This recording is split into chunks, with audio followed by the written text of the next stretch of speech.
Hi Gateway Youth, I'm Emerald. If you don't know me, I'm kind of a little bit too old to be in the youth, but I stick around.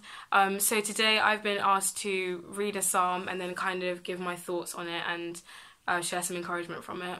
So I'm going to just get into that. The psalm I'm reading is Psalm 91 and I'm going to read it from the NIV version. He who dwells in the shelter of the Most High will rest in the shadow of the Almighty. I will say of the Lord, He is my refuge and my fortress, my God in whom I trust. Surely He will save you from the fowler's snare and from the deadly pestilence. He will cover you with His feathers, and under His wings you will find refuge. His faithfulness will be your shield and rampart.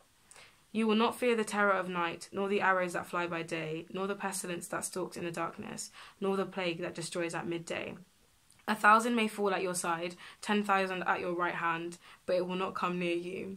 You will only observe with your eyes and see the punishment of the wicked. If you make the Most High your dwelling, even the Lord, who is my refuge, then no harm will befall you, no disaster will come near your tent. For He will command His angels concerning you, to guard you in all your ways. They will lift you up in their hands, so that you will not strike your foot against a stone. You will tread upon the lion and the cobra, you will trample the great lion and the serpent. Because He loves me, says the Lord, I will protect Him. I will protect Him for He acknowledges my name. He will call upon me, and I will answer Him. I will be with Him in trouble. I will deliver Him and honour Him. With long life will I satisfy Him and show Him my salvation. So I think the first thing that jumped out at me when I read that was that it mentions pestilence and plague quite a few times. So that would be like a disease that's kind of going around. And I think that's really relevant right now because obviously this is lockdown because of coronavirus. So I think it's really important to remember that this was a psalm written thousands of years ago, but it's still talking about diseases and like pandemics basically that are happening at that time. And that's the kind of thing we're facing now. But I think it's really important to remember that the God that they were serving at that time, the God that inspired the writing of this psalm, is the same God that we're serving now. So when in a time like this, when everything is so uncertain, I think it's just a bit comforting to remember that like God is still in control and the plan that He has is still what's going to happen.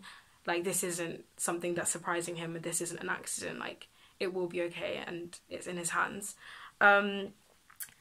The other thing that's kind of related to that I picked up was that the verse kind of mentions quite a few times that basically if God is on your side, then everything will be all right and sort of nothing bad will happen to you. Like it says, if you make the Most High your dwelling, then no harm will befall you. And I think it's interesting because I think we probably all know that just because you're a Christian or just because you believe in God doesn't mean that bad things won't happen to you. Because obviously, like, it's not a guarantee that everything in your life is just automatically going to be fine. But I think as a result of that, the verse that jumped out to me was near the end where it says, I will be with him or her in trouble. So I think rather than kind of saying that nothing bad will ever happen to us, the main thing to remember is even if something bad is happening to us, even if we are going through something, God is still going to be with us in that problem and He's still going to be comforting us and sort of making sure that we're okay as long as we seek Him. So not that nothing bad will happen to us, but that whilst it is happening, He will be our refuge and He will be there to comfort us and He will be there to go through it with us. I think that is what I would take away from this. And then another thing that I noticed is that there's a few references to being scared. So it says, you will not fear the terror of night, nor the arrow that flies by day. And then it continues to list things that we won't be scared of. And I think that is also really important now, but a lot of the time, because obviously coronavirus is scary. But just generally, life can be quite scary a lot of the times, or quite uncertain, because I guess being in youth, it's a time where we're making a lot of important decisions. We're kind of like getting to know ourselves and getting to know, I guess, who we're going to be. And a lot of that is kind of scary. And a lot of the time it's kind of, rather than it being arrows or things that are coming at us, it's more things that are going on with ourselves and how we're trying to figure ourselves out.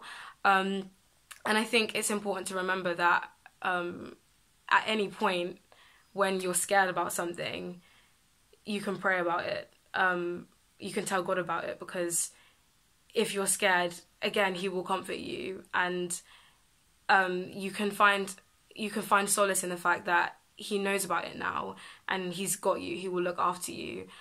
So I think I just basically wanted to encourage you that this verse was written a very long time ago, but it holds a lot of advice for how to deal with stuff today. Just to remember that God is there for you and you don't need to be scared. And the problems that are going on now are problems that have been there for so long, but it's the same God who will protect us that has protected people for thousands of years. So just be encouraged. That doesn't mean bad things won't happen. It doesn't mean you're not going to be scared. It doesn't mean everything's going to be like happy all the time, but it does mean if you're not happy, if you are going through something, that's exactly the time when God is going to be there for you the most, and that you're going to realise how much he can do for you, and how much of a help he can be, basically. So have a good week, everyone, and stay safe.